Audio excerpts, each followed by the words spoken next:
Welcome to the Epic Company Culture Podcast, where your host, Josh Sweeney, will give you, the business leaders, HR professionals, and company culture aficionados, the knowledge you need to take your company culture to the next level. Hello, my name's Josh Sweeney, and welcome to the Epic Company Culture Podcast. Before we get started, I would like to thank Prototype Prime for this amazing podcasting space. If you haven't been to Prototype Prime, they're an amazing co-working space in Peachtree Corners, Georgia. Today, we are joined here by Christian Monckeberg with MTechProMedia. Hey, thank you for having me. Yeah, thanks for joining us. Well, I've enjoyed listening to your podcast because I help you make it. And yes, you do. I think we put out some great culture content, so I'm excited to be here today and be a guest on this. Yeah, it's fantastic to have you. So tell us a little bit about yourself and your company. So I started MTechProMedia in 2012. Primarily, I was just a freelancer when I started. I was a guy holding a camera that'd walk in with a laptop and just say, hey, do you need a video? Here's some examples of stuff I've made in the past. And would just start cold selling, talking to family, a lot of the same entrepreneurial story you hear a lot, using your family to get started. My dad had his own business, so I sort of modeled some of what I did after him. And I finished college with a business degree and soon realized I don't want to just sit in an office all day and punch numbers. Like, I want to start my own thing. I want to be doing something different every day. And I started selling video. And like I said, I was a freelancer. And then before you know it, now we're quite a few years later, 2018, and I have a team of 2 full-time employees, and we hire freelancers all the time. And, we do quite a bit of business. We're still under $1 million, but we're about at $500,000 a year. So, and it's grown in just under 10 years to that. Nice. And you said you started with a laptop and a camera, but now when you come into the studio, you unload a whole van for this shoot alone. Yeah. Well, I like to say we're a moving company because we move a lot of things, and then sometimes we actually make content too, right? Because there's just a lot of stuff that comes involved to make a real set a big thing. And also when you're selling the service, some of the time it's kind of the show. You want to show up with a lot of big tools so people think they're getting what they're paying for. Right. When really sometimes I can make the same content with an iPhone and a good microphone. But they don't want to hear that. I don't know if you want to tell everybody that. Sorry. But it's the truth. The fundamentals are very similar. So that's one of the things I'm really excited about nowadays, because the culture of content that we're living in is so much easier to make than it used to be. Yeah, massive amounts coming out from the iPhone, produce it all different types of ways. Mm-hmm. Yeah, definitely. So as far as company culture is concerned, we ask a lot of the same questions during the interview process just to dig down into your experience. So the first one we like to start off is the most memorable positive company culture you worked for or were part of. And if you don't want to name any company names, you don't have to. But what's a company you worked at where it was an awesome culture, and why do you think it was? Why did you have that great experience? I think one of my first big jobs I landed was a retainer contract for Cumulus Media, and they were like, "Hey, we can't give you a full-time gig, but we can give you $10K a year, and you can be our part-time video guy for the station and help us put out content." And there's 3 radio stations underneath us right now in the Atlanta market, and you'll make all their content. And I was like, these are like the 3 biggest shows in Atlanta right now in the morning, Right. And this is back kind of before podcasts blew up, so people were still listening to the radio a lot more, and it felt like a real prestigious job. Mm-hmm. And the radio was just fun. When you walked in there, it was a party. It was a bunch of, you'd think it would be there was the corporate office, and then there's the office I went to. And that was where the DJs were, and it was fun, and everyone had tchotchkes all over their desk, and I know one of my good friends and producer, Corey, who's here behind the scenes, we had one guy named, I don't want to name too many names, but he had a great Star Wars themed office. Yeah. And that was encouraged there. And I just remember thinking, this is what I want my office to be. I want a place that's fun like this, and people are yelling across the office and having a good time. And overall, I think their business was just fun to be there. I get that they probably weren't the most competitive place pay-wise, because radio's dying and other things like that, but they were essentially a really fun office to always walk in. And I knew we were going to kind of have a mini party, and there was going to be a lot of fun small talk before we got to business, and I just enjoyed always being there. Yeah, so just the atmosphere, the people that you're around. So with that being your most memorable culture, what would be your most memorable experience or experiences in maybe a negative way, like something that didn't work out? I had most of the time it's working with ad agencies. I hate to blast anyone saying it like that, but everyone's kind of in it for themselves. It's a real cutthroat policy sometimes, or cutthroat world, because everyone wants to come up with the next good idea and say that project was my idea. And so we have to share the stage. When you work with an ad agency, we're kind of just the visual arm, but they're the creative.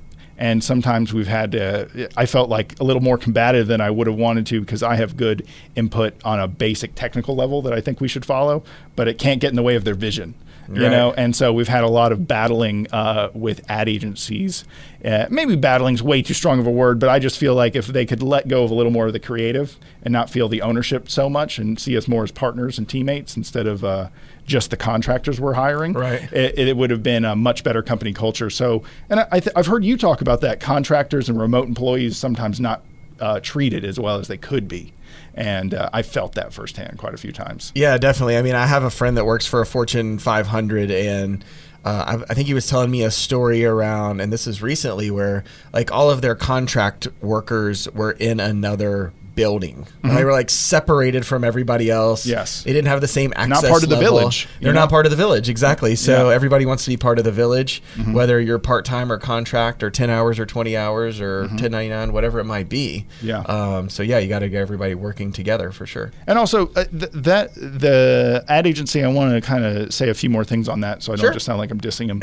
They have corporate clients that they're serving. Right. So they're just sending it up a ladder.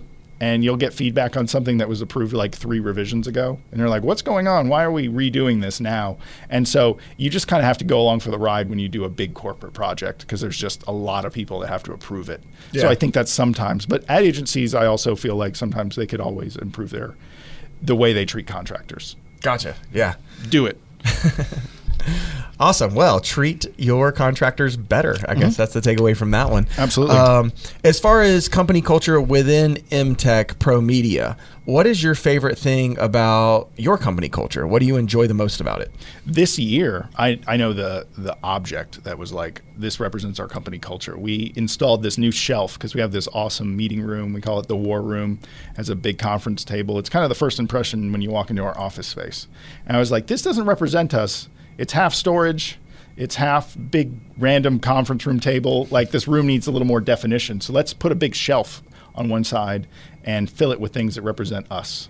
And that was a piece of company culture that was a lot of fun, because we all kind of got to get involved. We all like made an Amazon wish list together. And overall, we really enjoyed that process of finding visual things that represent who we are, and our tastes. And so that was like a company culture thing that we all did together. But overall, I like to work with my friends. So I feel like if you come and you're involved with our company, not to make it too personal, but if I don't click with you, I don't know how to work with you. You know, like, that's pretty important for me. So I think that I have a pretty deep level of friendship with a lot of our employees, and I enjoy going to work there. I just got back from a 16-day honeymoon, and one of my first things, I was looking forward to getting back to my job, and I realized that that's probably because I have a good job I enjoy, not because you were bored in Thailand. Yeah, not because I was bored in Thailand. Thailand's amazing. I was just ready to get back to the routine, you know? Right. So, yeah. Yeah, that sounded like you shared with me a little bit about Thailand. That sounded like an awesome experience. Oh, beautiful. I want to go back to the visuals. I love the idea of visual representation of company culture, because we do a lot of that. We do a lot of that in our office. Like, for example, when we have a new hire, you know, they get their desk and they get a gift card, and we want them to go use that gift card on Amazon to buy whatever they want for their desk. Absolutely. And we end up with a lot of really interesting things that I can't say I might have bought, but it gives you a good representation of who they are, or their interests. Their interests, what popped out to them. Yeah. And I think for me, it's you actually inspired our shelf idea because of that story. Because I've heard you say that during, and I was like, that's what I'm going to do. I'm going to get money out of the way and just tell everyone, you pick what you want on this shelf, and I'll just get it. You guys make the Amazon list, or you guys go buy some of those Punko Pop. What are they called, Corey? Pumpo. Funko Pop figures. Funko Pop. They're these big-headed, like, bobbleheaded objects that are like based off lores or other universes in the comic book world or the movie world. So we all picked our perfect figures that represent us, and we all put them on the shelf. What was yours? Mine, I like anime a lot. Okay. I grew up on it, so like we put up a Goku, and that's one of my favorite characters. Gotcha. And also I love robots, so I picked out like the 1980s or 1970s Mechagodzilla, and that was like one of my favorite. It's the robot version of Godzilla, right? But it's mecha. But it's mecha, yeah. So I got the robot Godzilla, and just some. I always loved the original RoboCop from the 80s. Right. I was born in '86, and there was one of the main antagonists to RoboCop in the first RoboCop movie was another robot called Ed209. And so I got the giant Ed209, and he's like the corporate overlord robot, Yeah. So he was like, I just loved his intimidating factor. And Corey and I, one of my friends at our office, we could pull up that clip of Ed209, like a few movie clips from RoboCop, and laugh at him all the time. So I think we're a YouTube office too. That's another thing. We'll stop and just pull up YouTube videos and laugh about the internet and just share current news stories. We're very loose there, like, hey, it's time to have a good time for a while. Let's get our head straight before we jump into the next big thing, or hey, I saw this thing on Netflix, so let's all watch it together real quick. And because inspiration comes from everywhere, and we like to bounce ideas off of each other, and it all kind of flows from one thing to another in our office. Or we're very inefficient. I'm not really sure. One or the other, Yeah. right? Do you get a lot of people that get the references to like the pop culture items that you have, or things that are really these throwbacks? I just let it go. Okay. I used to care if they didn't understand, or I want to explain it all to them. But I mean, do you get people that come in and they're like, "Oh, that's an Ed2O," and you're like, "Oh, yeah, they know what it is." Yeah, you know what an Ed209 is. Right. Yeah, like there's definitely some of that, because as a guy that doesn't like sports, I'm searching for the anything topic. So I'll just throw like SpongeBob and random stuff on my shelf and see if it resonates with anyone. Right. And like I said, I think I have the filter of do we click? And now that shelf is sort of a testing ground, because they come in and do you recognize anything on it? Right. So yeah, it's a good sort of filter for that too. Because like I said, I don't care about sports, and that's something everyone always uses as small talk. Yeah. So I'm like, yeah, the Penguins versus the Flamingos. You guys see that last night? Yeah. Yeah. Like, I did a tour with Yeah, I did a tour at Elevate Live Events, Billy Bowie's company, a couple weeks ago, and he has the fat heads, like the giant pictures of people's heads, all on one wall, and he's like, "Hey, which ones can you name?" And I got all the business ones, but he's like, "Oh, well, you don't know who that is?" I'm like, "Who? Adele?" Wide receiver? Like, no, I don't listen to the radio. Like, I mean, I get who Adele is, but I can't spot her. Yeah. So he has all these pop culture people, or pop stars, I guess in that case, and I got like, I think he had Gary Vee on the wall. Yeah, he had Crushing It. he had a bunch of other business entrepreneurial leaders, and I was like, I got all those down. That's no problem. All the famous people though, for you got to also understand missed all those. The pop culture, the world we live in now is so full of like sub niches. So you're like, oh, I'm a nerd, but what does that even mean nowadays? Like, you can be into so many different. You can be a nerd over here about technology. Nerdom has expanded exponentially since we were younger. Yeah, so that's why I don't. That's going back to your old question. I don't care if people know what I'm into, right? Like, because I'm like, there's just too much. I can't expect you to know everything I know, and just like you're probably about an expert on something else that I know nothing about. It's not company culture.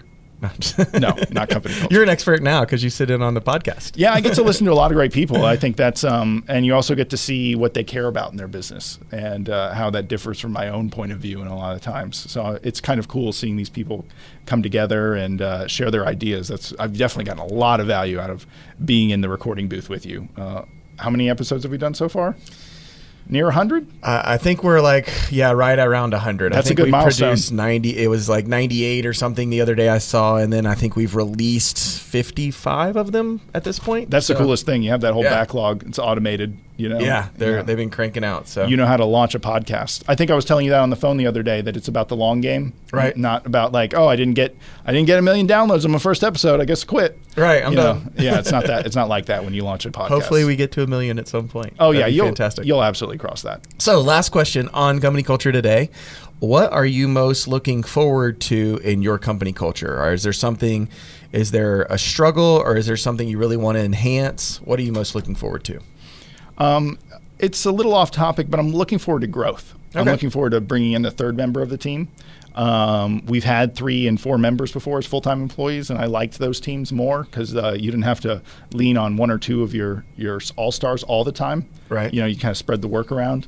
So I want to make sure we dial in what our company culture is so we can deliver it and absorb the next person into it well and clean, and not have, oh, I'm sorry, you got to just work here 10,000 hours and feel it out and see if you like it. I want to get them up to speed in under a month.